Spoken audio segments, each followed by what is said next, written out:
Pride and prejudice হলো একটি comedy of manner অথবা ড্রামাটিক নভেলও বলা যেতে পারে।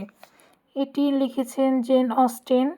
তিনি জন্মগ্রহণ করেছিল 16ই ডিসেম্বর 1775 এবং মৃত্যুবরণ করেন 1817 সালে 18ই জুলাই।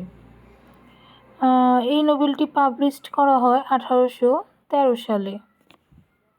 উপন্যাসটিতে মোট প্রায় 33টি চরিত্র রয়েছে, তবে কিছু কিছু চরিত্রকে আমরা গল্পে খুঁজে নাও পেতে পারি। প্রধানতম চরিত্রগুলোর সংক্ষিপ্ত বিবরণী জেনে নেওয়া যাক। তার পূর্বে আরেকটি কথা, এই চরিত্রগুলো মনে রাখা যথেষ্ট কষ্টসাধ্য, তাই এখানে আমি একটি নতুন কৌশলে চরিত্রগুলো উপস্থাপন করব।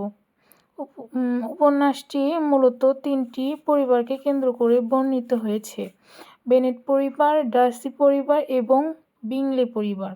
আমরা যদি এই পরিবারের সাথে সংশ্লিষ্ট চরিত্রগুলোকে আলাদা আলাদাভাবে মনে রাখি তাহলে মনে রাখতে আমাদের সুবিধা হবে। বেনেট পরিবারের সাথে সংশ্লিষ্ট চরিত্রসমূহ নিম্নরূপ আলোচনা করলাম। এই পরিবারের স্বামী, স্ত্রী ও সন্তানসহ মোট 7 জন মূল সদস্য। তাছাড়া তাদের কিছু আত্মীয়স্বজন আমরা দেখতে পাই। উল্লেখ্য, এই পরিবারে কোনো ছেলে সন্তান নেই। মিস্টার বেনেট, তিনি এই পরিবারের প্রধান কর্তা। একজন স্বামী পিতার দায়িত্ব পালন করেন। মধ্যবয়সী ভদ্রলোকটি বিভিন্ন হাস্যরসাত্মক ঘটনা ঘটিয়ে সবসময় তার স্ত্রীকে জ্বালাতে ভালোবাসে। মিসেস বেনেট, এই পরিবারের স্ত্রী এবং মা তিনি। বাচাল প্রকৃতির এই মহিলাটি তার মেয়েদেরকে সম্পদশালী মানুষের সাথে বিয়ে দেওয়ার জন্য সবসময় চিন্তিত থাকেন। জেন বেনেট, বেনেট কন্যাদের মধ্যে সবচেয়ে বড় এবং সুন্দরী কন্যা তিনি। এলিজাবেথ বেনেট, এই উপন্যাসের প্রধান চরিত্র এবং বেনেট কন্যাদের মধ্যে দ্বিতীয় কন্যা। ম্যারি বেনেট, বেনেট কন্যাদের মধ্যে তৃতীয়, যিনি বই পড়তে খুব ভালোবাসেন। ক্যাথেরিনে বেনেট, বেনেট কন্যাদের মধ্যে সে চতুর্থ, যার ডাকনাম কিটি। লিডিয়া বেনেট, আত্মকেন্দ্রিক এই মেয়েটি বেনেট কন্যাদের মধ্যে সবচেয়ে ছোট। উপন্যাসের এক পর্যায়ে তিনি উইকহ্যাম নামে এক সেনা সদস্যের সাথে পালিয়ে বিয়ে করেন। মিস্টার গার্ডিনার, মিসেস বেনেটের ভাই। মিসেস গার্ডিনার, মিস্টার গার্ডিনারের স্ত্রী। মিসেস ফিলিপস, মিসেস বেনেটের ছোট বোন। মিস্টার কলিন, বেনেট বোনদের দূর সম্পর্কের কাজিন। কার্লোট লুকাস, এলিজাবেথের ঘনিষ্ঠ বন্ধু, যার সাথে মিস্টার কলিন্সের বিয়ে হয়। মারিয়া লুকাস, শার্লট লুকাসের ছোট বোন। স্যার উইলিয়াম লুকাস, শার্লট ও মারিয়া লুকাসের পিতা। মূলত এই লুকাস পরিবার বেনেট পরিবারের প্রতিবেশী এবং তাদের মধ্যে একটি ভালো সম্পর্ক রয়েছে। মিস্টার লুকাস, স্যার উইলিয়াম লুকাসের স্ত্রী। মিস্টার উইকহাম, একজন সেনা সদস্য যার সাথে লিডিয়ার বিয়ে হয়।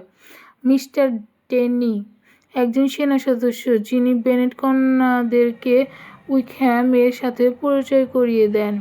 মিস কিং, মেরিটনে বাসকৃত এই মহিলা কিছু সম্পত্তি ছিল, যার লোভে পড়ে উইকহ্যাম তার প্রতি দুর্বল হয় এবং এলিজাবেথ থেকে এই আকাঙ্ক্ষা উইকহ্যামকে দূরে রাখে।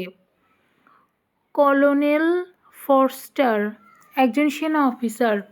লিডিয়াকে পালিয়ে বিয়ে করতে তিনি সহযোগিতা করেছিলেন এবং পরবর্তীতে লিডিয়াকে খুঁজে পেতে মিস্টার গার্ডিনার এবং মিস্টার বেনেটকে তিনি সহযোগিতা করেন। মিসেস ফরস্টার, তিনি কর্নেল ফরস্টারের স্ত্রী, যিনি লিডিয়াকে ব্রাইটনে নিয়ে যেতে সহযোগিতা করেছিলেন। এবার আমরা আলোচনা করব ডার্সির পরিবারের সাথে। ফিটজউইলিয়াম ডার্সি সংক্ষেপে মিস্টার ডার্সি। অত্যন্ত ধনী এই যুবকটি পেমবার্লি স্টেট এর মালিক। অত্যন্ত বুদ্ধিমান এবং বিচক্ষণ হওয়া সত্ত্বেও শুধুমাত্র তার অহংকার বোধের কারণে সমাজে সে সঠিক মর্যাদা পায় না।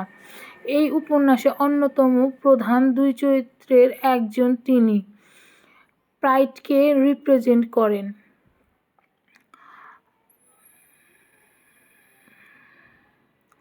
লেডি ক্যাথেরিনে ডে বার্গ সম্পর্কে তিনি ডার্সির খালা।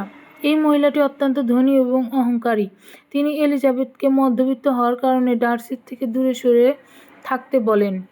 মিস দে বার্গ, তিনি লেডি ক্যাথেরিনের কন্যা। তার মা এই স্বল্প ভাষী মেয়েটিকে ডার্সির সাথে বিয়ে দেওয়ার চেষ্টা চালান। কলোনেল ফিটজ উইলিয়াম, তিনি ডার্সির কাজিন, যিনি ডার্সিকে তার খালা লেডি ক্যাথেরিনের বাড়িতে বেড়াতে নিয়ে যেতে সহযোগিতা করেন। জর্জিয়ানা ডার্সি, তিনি ডার্সির বোন। এলিজাবেথের সাথে প্রথম দেখা থেকে তার খুব ভালো সম্পর্ক। বিঙ্গলের বোন মনে করতেন তার সাথে বিঙ্গলের বিয়ে দিয়ে তাদের সম্পত্তি রক্ষা করবেন। মিস ইয়াং, জর্জিনা ডার্সির তিনি গৃহশিক্ষিকা ছিলেন। ডার্সি যখন উইকহ্যাম এবং লিডিয়ার বিয়ে দেন তখন তিনি ভালো ভূমিকা রেখেছিলেন। মিসেস জেনকিনসন, তিনি ক্যাথেরিনের কন্যা। মিস ডে বার্থের সহযোগিতায় ছিলেন। মিসেস অ্যানেসলি, তিনি পেমবার্লিতে জর্জিনা ডার্সির সঙ্গী ছিলেন। মিসেস রেনল্ডস, তিনি পেমবার্লি স্টেট গৃহ পরিচারিকা ছিলেন।